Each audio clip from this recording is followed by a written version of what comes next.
Real Estate Investing Success St. Louis Season 2 is proudly sponsored by the industry certified construction experts at ARS Construction. Let's face it, your property is ugly as ARS Construction does it right. From roofing to exterior to all your interior needs. For a free roofing estimate, call now at 844-445-ROOF. That's 844-445-7663. Or visit advancedroofsys.com. That's advancedroofsys.com. ARS Construction. Roofing and construction done right.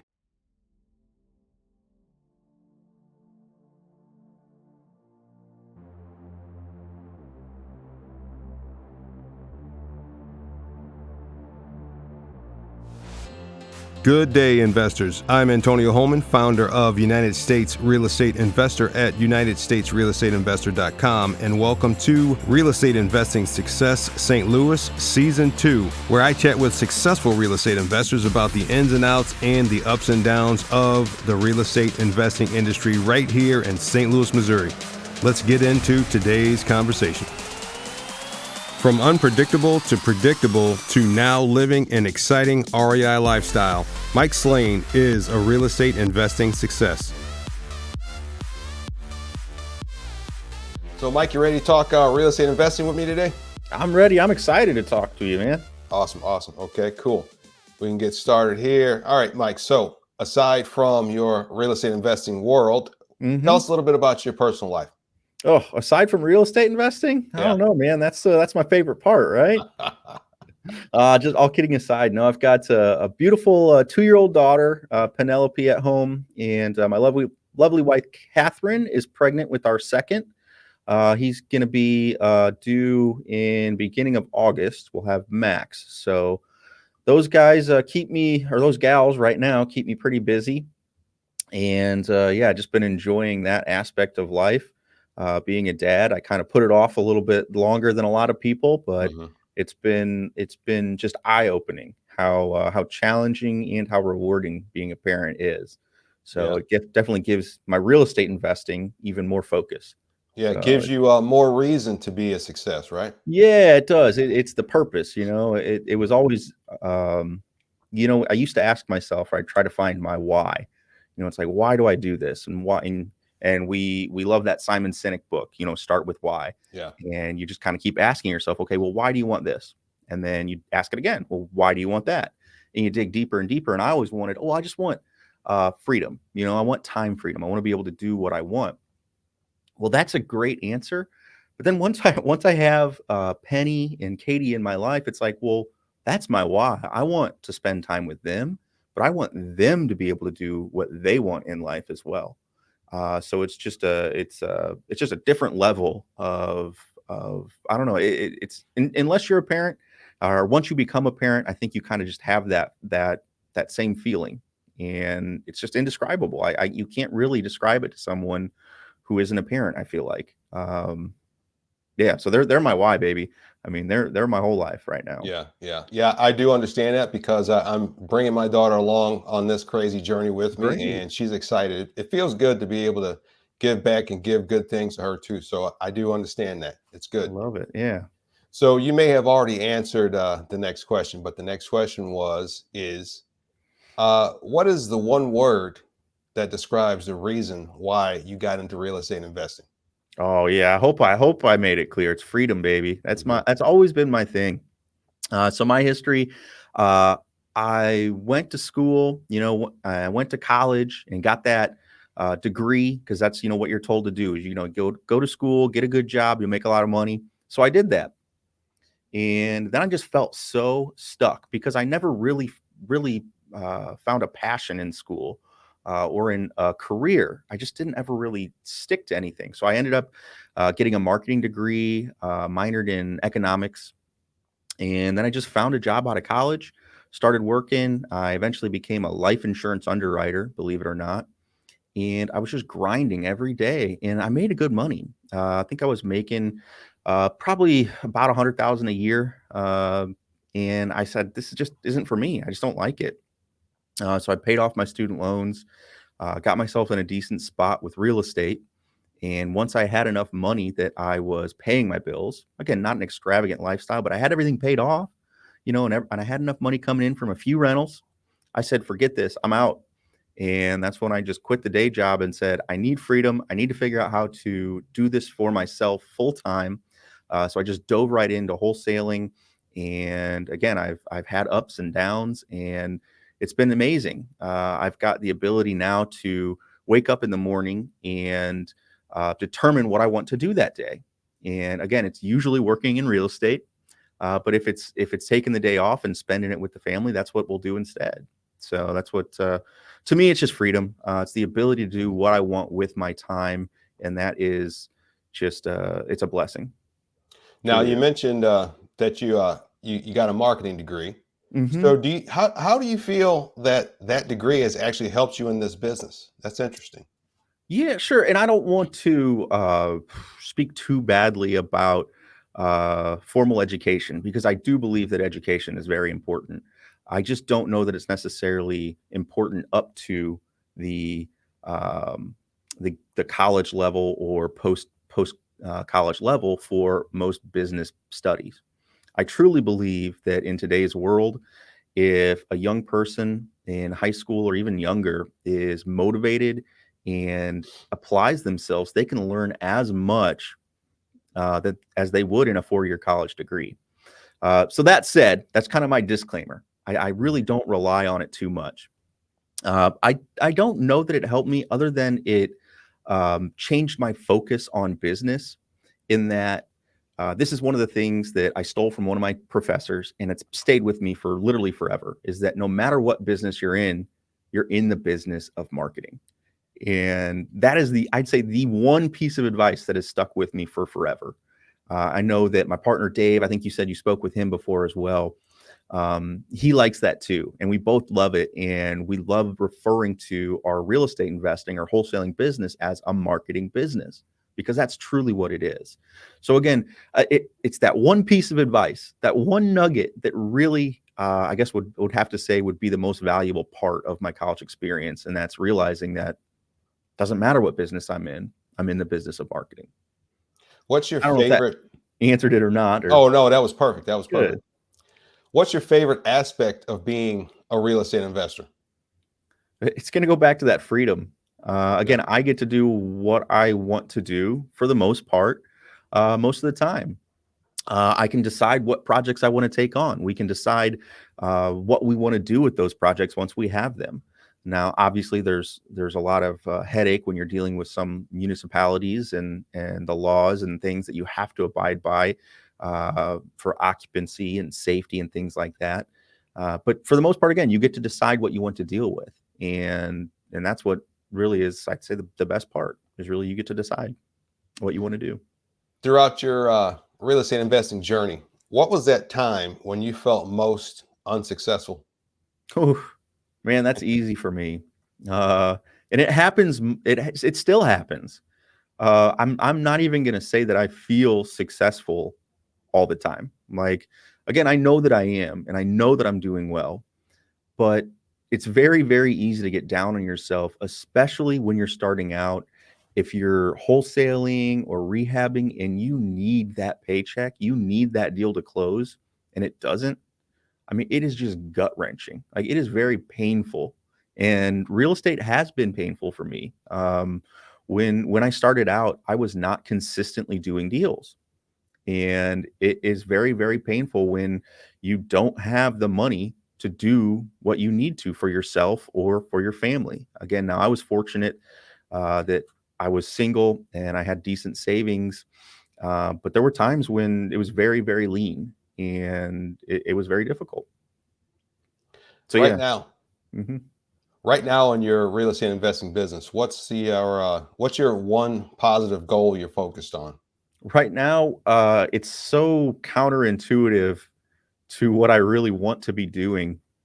But right now, we're trying to acquire more properties. So we had built up quite a portfolio, and last year, with the market being the way that it was very warm, I'll say like that. We were selling off quite a few of our turnkeys, and we decided to capitalize on, again, a warm market. because we just didn't know how long it was going to last. Well, knowing what we know now, I mean, the market is on fire. It seems like everywhere. So to me, acquiring rentals aggressively doesn't necessarily make sense right now, but it's kind of what we're doing. I don't see the market cooling off. So for the time being, we're going to keep doing what we're doing. As long as you are buying for cash flow and the numbers make sense today from a cash flow perspective, I don't think we're going to be in too much trouble. Do you So guys again, tend to aggressive have, accumulation right now. do you tend to have an annual acquisition goal that you focus on, or is it just kind of how the market feels strictly?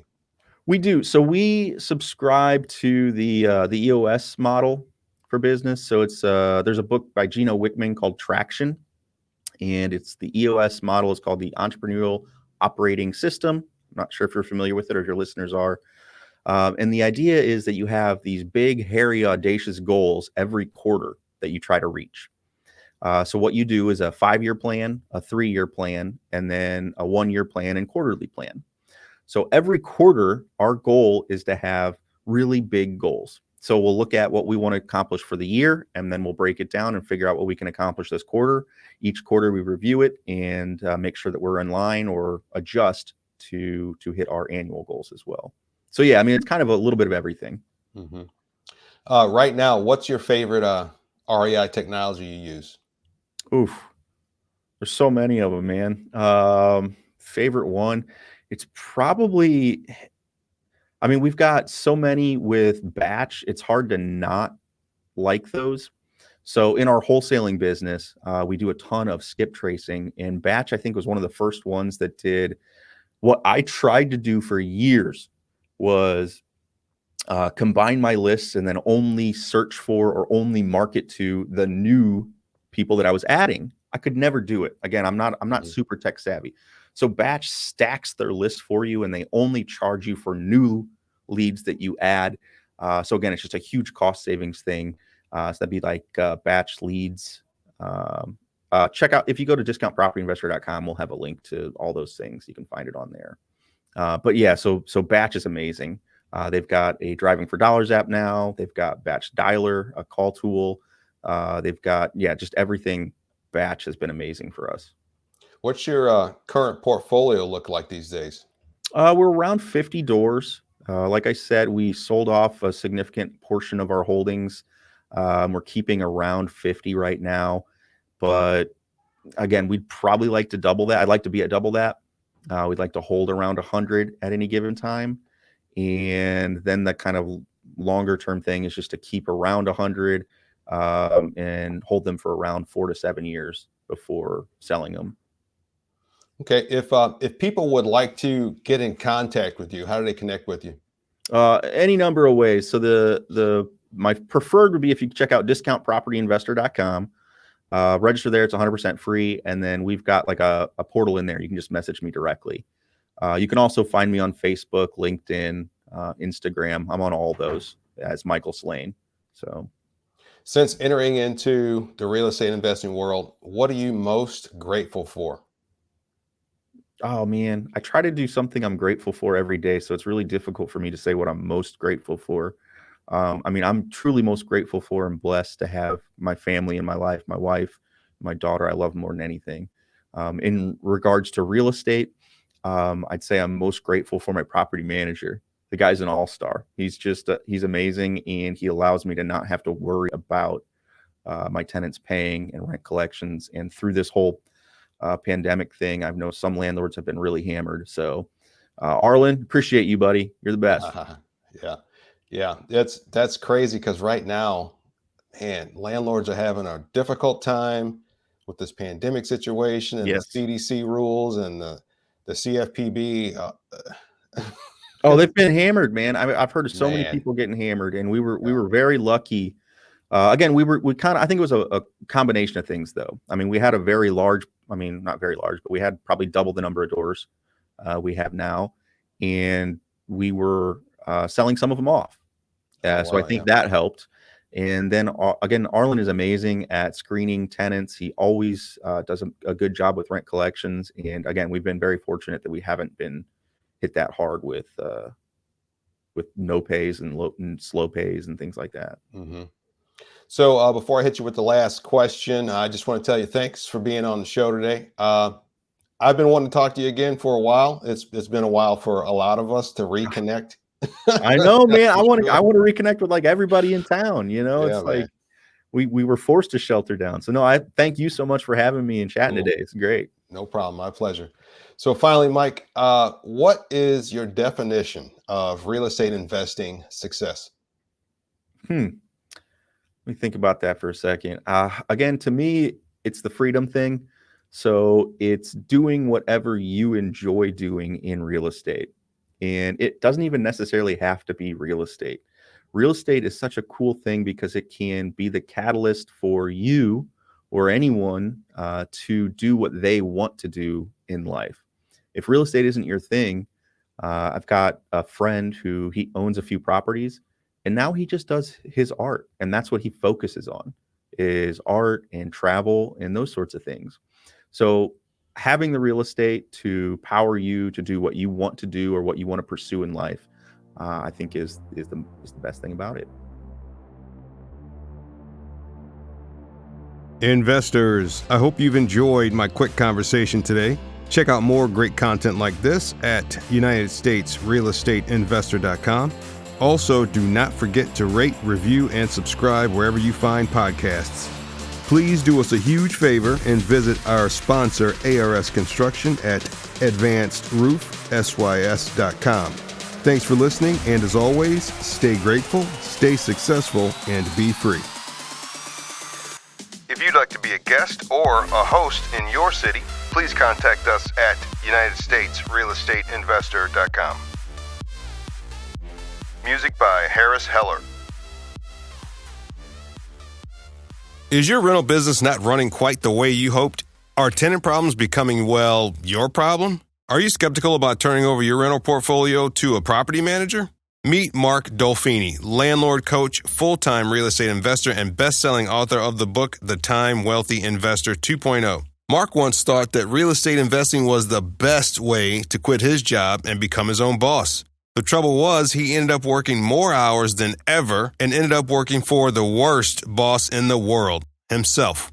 With lots of help, learning, and trial and error, Mark has turned his once 20-hour per day real estate job into a 2-hour per week real estate business. And he'd like to share his secrets with you so you can do the same. Head on over to landlordcoach.com/STL for Mark's free quick start kit. Look, money's important, no doubt, but time is the holy grail. If you're ready to have the passive income real estate business you've always dreamed of, if you want more money and time in your life, if you want actual freedom on your calendar, if you want time wealth, head on over to landlordcoach.com/STL for your free quick start kit. That's landlordcoach.com/STL.